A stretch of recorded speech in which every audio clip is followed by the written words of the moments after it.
Lo hará, declaró Trump en la Casa Blanca, donde calificó de podrido y de vergonzoso el acuerdo con Irán, contradiciendo además la opinión de los aliados europeos, la Organización de Naciones Unidas y una amplia gama de expertos oficiales de inteligencia de su propio país y hasta la de varios de sus propios asesores. 11 reportes detallados de la Agencia Internacional de Energía Atómica desde el año 2016, de los cuales el último fue emitido en el mes de marzo, confirman que Irán ha cumplido a cabalidad con el acuerdo. Francia, Gran Bretaña y Alemania, que son firmantes del acuerdo, lamentaron la decisión de Estados Unidos de retirarse del pacto e indicaron que continuarán siendo parte y urgieron a Irán a continuar cumpliendo con las obligaciones establecidas. El ministro francés de Economía, Bruno Le Maire, el día de ayer también elevó el tono frente a las amenazas de las sanciones estadounidenses sobre las empresas que comercien con Irán.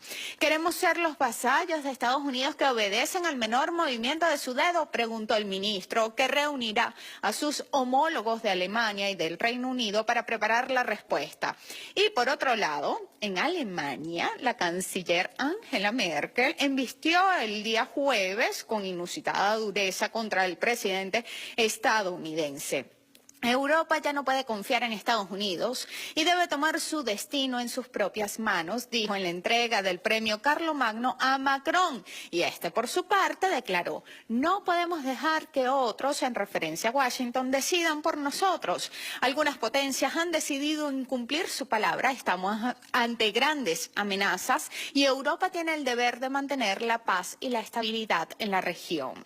El secretario de Defensa, James Mattis, que es apodado por sus amigos como perro rabioso por su carácter explosivo, dice haber leído el texto del acuerdo sobre el programa de energía nuclear iraní en al menos 3 ocasiones y lo consideró bastante robusto, según se desprende de una nota difundida por AP el día 26 de abril de este año. Mattis, que en el pasado ha dicho que el acuerdo es defectuoso y que se podría mejorar, también edulcoró la amargura de sus planteamientos mientras rendía testimonio ante el Comité de Servicios Armados del Senado. Las palabras de Mattis fueron las siguientes: diré que está escrito casi con la suposición de que Irán trataría de hacer trampa. Entonces, la verificación, lo que hay ahí es bastante sólida en lo que se refiere a nuestra intrusiva capacidad de entrar. Mohammad Javad Zarif, que es el canciller iraní, ha declarado en el pasado que cada palabra de este acuerdo fue escrita con desconfianza y que hay pocos pactos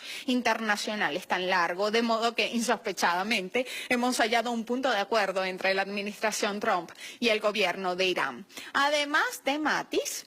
otros generales uniformados han declarado públicamente a favor del acuerdo con Irán. El líder del Estado Mayor Conjunto, Joseph Dunford, ha declarado que, según informes recibidos en reuniones de inteligencia, Irán ha actuado en apego al acuerdo y advirtió públicamente a su comandante en jefe que un retiro unilateral del acuerdo enojaría a los aliados de Estados Unidos. No hablamos de un vocero de poca monta, no se trata nada más y nada menos que del militar de más alto rango en el país del norte.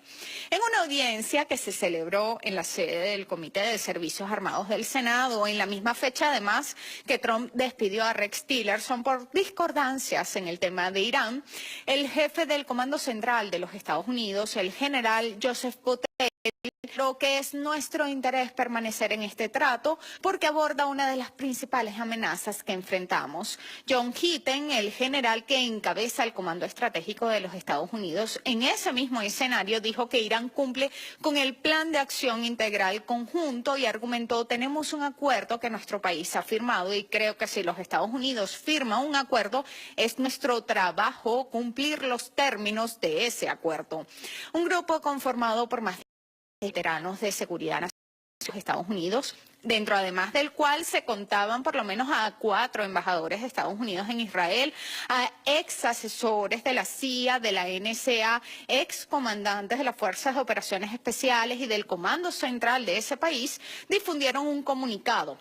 en el que enumeraron las 10 principales razones por las cuales Estados Unidos debía preservar el acuerdo con Irán. Cuando se cuenta de este modo, tal parece que el presidente de los Estados Unidos está perdiendo amigos, ¿verdad? Sin embargo, le quedan un montón de carniceros a los que no les tiembla el pulso blandir guerras, aunque luego no sean capaces de librarlas. John Bolton es uno de ellos. El nuevo asesor de seguridad de Trump es un defensor entusiasta del grupo iraní de oposición Mujahideen-e-Khalq, que se llama MEC por sus siglas. Según la revista Foreign Policy, cada discurso que el asesor declama en nombre de esta organización tiene un costo promedio de $50.000. El grupo armado ha sido sindicado del homicidio de altos funcionarios estadounidenses. Las acciones del lobby de Bolton y de otros notables de la industria política consiguieron que el grupo MEC fuera retirado de la lista estadounidense de terrorismo, y como vocero de este grupo han sido numerosas las ocasiones en las que Bolton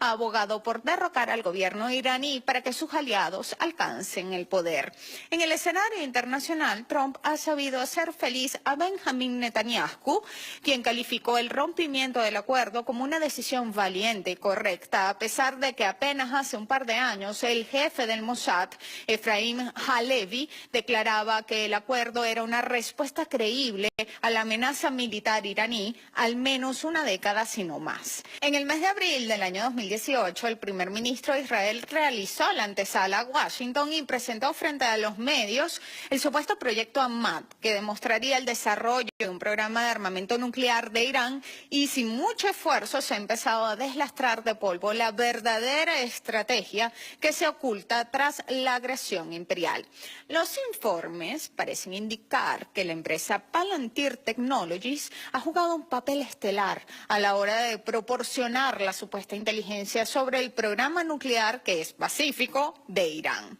Palantir es una empresa equivalente a SCL Group, aquella que fue madre y partera de Cambridge Analytica y tal, que hemos hablado en un montón de ocasiones. Aunque Palantir fue fundada con fondos de la CIA, es propiedad de un aliado de Trump, Peter Thiel, un multimillonario alemán residenciado en Silicon Valley, uno de los primeros inversores de Facebook y cofundador de PayPal. Entre los aportes de Palantir al capitalismo de vigilancia global se cuentan la colaboración en la conformación de base de datos global de la NSA, sondeos asistidos por el FBI, las bases de datos de los departamentos de la policía de Nueva York y Los Ángeles, así como sistemas relacionados con el control de viajeros y rastreo de inmigrantes para su deportación. Una belleza, pues. Explica Elliot Gabriel todas estas cosas que les acabo de contar en una nota publicada por Minpress.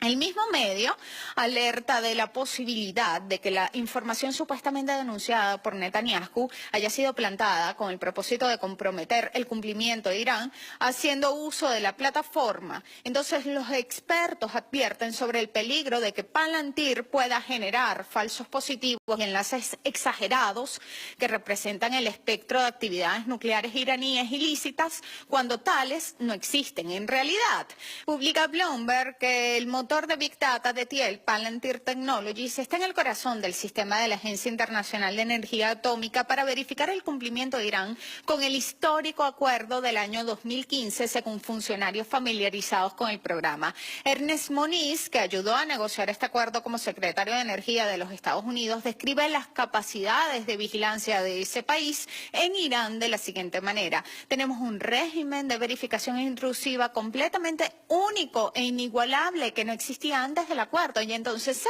lamenta de la posibilidad de perder tales capacidades luego de la decisión de Trump. Pero el dato más relevante en esta historia sigue a continuación, porque Thiel cenó en la Casa Blanca con Trump y además también estaba la consejera delegada de Oracle Corp, que es la israelí Safra Kast, apenas unas horas después de que el presidente Trump había hablado con Benjamin Netanyahu sobre Irán, y esto pasó el día 4 de abril. Una subsecretaria de prensa de la Casa Blanca, Lindsay Walters, se negó a comentar sobre lo que se discutió en esa cena, y Palantir también se negó a comentar. Un portavoz de la OIEA dijo que el programa de minería de datos de esta agencia funciona en un entorno seguro y dentro de su marco legal existente. El software de Palantir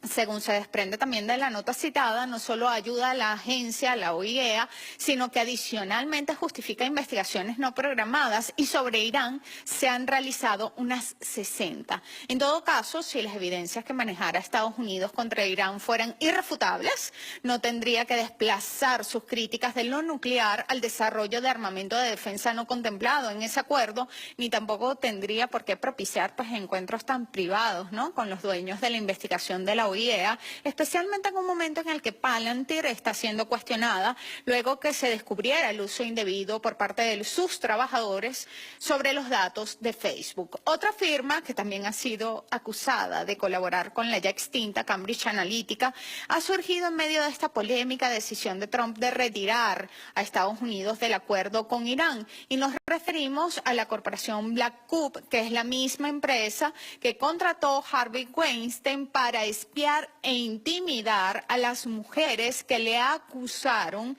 de acoso sexual. De acuerdo con la información difundida por The Guardian, esta empresa privada que trabaja labores de inteligencia y de espionaje, y que además es una firma israelí, fue contratada por personas cercanas a Trump para orquestar una campaña de operaciones sucias contra funcionarios de la administración de Barack Obama. De acuerdo a los documentos vistos por estos periodistas, los investigadores contratados por esta agencia privada de inteligencia recibieron instrucciones para explorar las vidas personales y las carreras políticas de Ben Rhodes, que es el ex asesor, disculpen ustedes, adjunto de Seguridad Nacional para Comunicaciones Estratégicas, y Colin Kahl, que es un asesor de Seguridad Nacional. Y pues los investigadores tenían que buscar saber si ellos se habían beneficiado personal o políticamente de este acuerdo de paz. Naveguemos entonces por las páginas de Press TV para tener de modo más cercano la posición de Irán. En una declaración emitida el día jueves, la administración iraní ha condenado la retirada ilegal de Washington del acuerdo nuclear del año 2015, diciendo que la violación de la ley y el incumplimiento de los compromisos se han convertido en un hábito para los Estados Unidos. En el comunicado, del Acuerdo de París, el rol de gases contaminantes y el Acuerdo Transpacífico, para ilustrar las faltas constantes de la administración a los pactos que ha suscrito el país norteño. Al contrario de Estados Unidos, Irán siempre ha cumplido sus compromisos internacionales, dice el comunicado, y considera que ese enfoque es uno de sus principios religiosos básicos, así como una norma de derecho internacional inalienable y fundamental. La República Islámica también anunció que se reserva el derecho legal de adoptar las contramedidas que considere apropiadas, y también indicó que va a iniciar conversaciones con otros países signatarios de este acuerdo para asumir una posición frente al tratado en los próximos días. Mientras tanto, entre las propias fronteras de Donald Trump, el temor a Irán pues ya es cosa del pasado, porque solo el 7% de los estadounidenses creen que Irán es el mayor enemigo de los Estados Unidos, y estos datos provienen de la encuestadora Gallup. Hace un par de años esta percepción alcanzaba el 14%, y en el año 2006, cuando se aplicaron las primeras medidas coercitivas y unilaterales contra Irán, el 31% de los estadounidenses veían con hostilidad a ese país. Esto nos habla del aporte que hacen las empresas especialistas en operaciones psicológicas, no en nuestros países, sino en su propia casa. Ya se entretejen además entre los adversarios, porque a todos nos parece extraño que los demócratas, que históricamente han estado obsesionados contra Irán, pues de repente se conviertan en repentinos defensores. La prensa, que está nostálgica, acusa de la demolición del legado de Obama, el más bélico de todos los premios Nobel de la Paz jamás. La congresista estadounidense Maxine Waters propuso en su cuenta Twitter la posibilidad de habilitar un impeachment contra el presidente. Trump está aislando aún más a Estados Unidos, dijo. Y el escritor Daniel Patrick Welch sentenció: el camino al infierno de Estados Unidos está plagado de tratados rotos. Mientras ellos reinciden en el odio y la violencia, nosotros reincidimos en el amor y la esperanza. Hasta un nuevo clip.